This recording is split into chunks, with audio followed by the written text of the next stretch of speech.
യേശു കർത്താവിൻ്റെ ഒരു പ്രത്യേകത, ബൈബിളിൽ ഏറ്റവും വലിയ അത്ഭുതം ചെയ്തത് തന്നെ കല്ലെറിയാൻ നിൽക്കുന്നവരുടെ മുമ്പിലും ആ സ്പേസിലുമാണ്.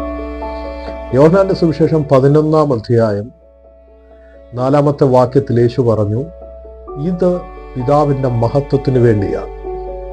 എന്നാൽ ഇത് കൂടെയുള്ള ശിഷ്യന്മാർക്ക് പോലും മനസ്സിലായില്ല. അവർ പറഞ്ഞത്, യേശു അവരോട് പറഞ്ഞു, വാ നമുക്ക് യഹൂദയ്ക്ക് പോകാം.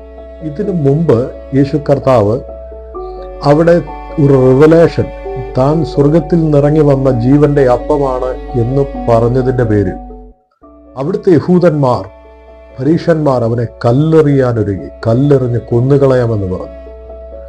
എന്നാൽ ആ ബെഥാന്യയിൽ, യഹൂദയിൽ ആണ് ലാസർ രോഗിയായി മരിച്ചുപോയത്. ലാസറിനെയും തൻ്റെ സഹോദരങ്ങളെയും മറിയേയും മാർത്തയും കർത്താവ് സ്നേഹിച്ചെന്ന് എഴുതിയിരിക്കുന്നു.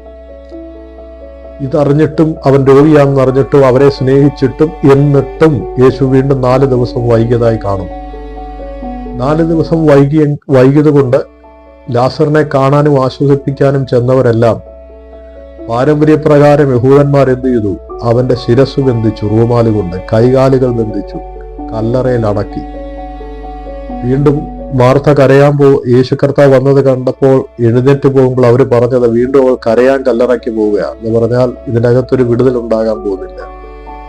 ഒരു ഷോർട്ട് മെസ്സേജ് ആരോടൊക്കെയോ ദൈവാത്മാവ് പറയുന്നു, കല്ലെറിയാൻ നിൽക്കുന്നവരുടെ മുമ്പിൽ അവൻ അവന്റെ മഹത്വം നിങ്ങളുടെ ലൈഫിൽ വെളിപ്പെടുത്താൻ പോവുക. കാരണം അവൻ നിങ്ങളെ സ്നേഹിക്കുന്നു. ആരൊക്കെ കൈവിട്ടാലും, ആരൊക്കെ മാറിക്കളഞ്ഞാലും മഹത്വം വെളിപ്പെടുത്തുമെന്ന് പറഞ്ഞവൻ നിങ്ങൾക്ക് വേണ്ടി ഒരു അത്ഭുതം ചെയ്യാൻ പോകാം. ഈ സന്ദേശം വിശ്വസിക്കുക. കല്ലെറിയാൻ നിൽക്കുന്നവരുടെ മുമ്പിൽ സർപ്രൈസായി വന്ന്, ലേറ്റായാലും ലേറ്റസ്റ്റായി വന്ന് അത്ഭുതം ചെയ്യുന്നവനാ എൻ്റെ കർത്താവ്, ഞാൻ പ്രസംഗിക്കുന്ന യേശു.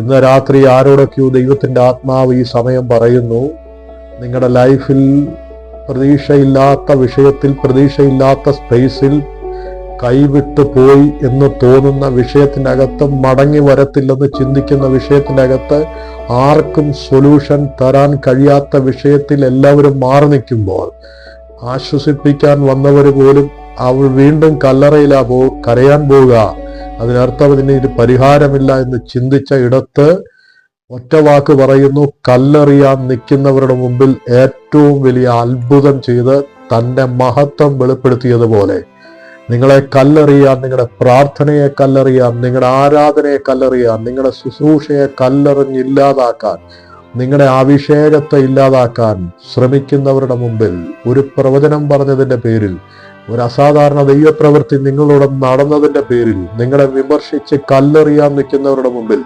അവന്റെ മഹത്വം വെളിപ്പെടുത്തുന്ന ദിവസങ്ങളായത്. കല്ലെറിയാൻ നിൽക്കുന്നവരുടെ മുമ്പിൽ സർപ്രൈസായി വന്ന് അത്ഭുതങ്ങൾ ചെയ്ത് മറുപടി നൽകുന്ന യേശു കർത്താവിനെ വിശ്വസിക്കാം. വാഗ്ദത്തങ്ങൾ അവരുടെ മുമ്പിൽ വെച്ച് നിവർത്തിക്കപ്പെടാൻ പോകുന്നു. ഈ 5 മിനിറ്റുള്ള മെസ്സേജ് നിങ്ങൾ പ്രാർത്ഥനയോടെ ശ്രവിക്കുക, ജീവിതത്തിലേക്ക് അതിനെ കൊണ്ടുവരിക, സ്വീകരിക്കുക. മഹത്വം വെളിപ്പെടുത്തേണ്ട വിഷയം, വെളിപ്പെടേണ്ട വിഷയം യഹൂദന്മാർ ബന്ധിച്ച് കല്ലറയ്ക്കകത്താക്കിയപ്പോൾ ഒറ്റ ശബ്ദം, ലാസറെ പുറത്തുവ.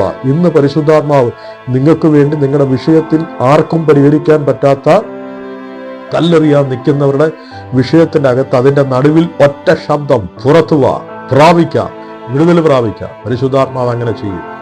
യേശുവിന്റെ നാമത്തിൽ ഞാൻ നിങ്ങളെ ബ്ലസ്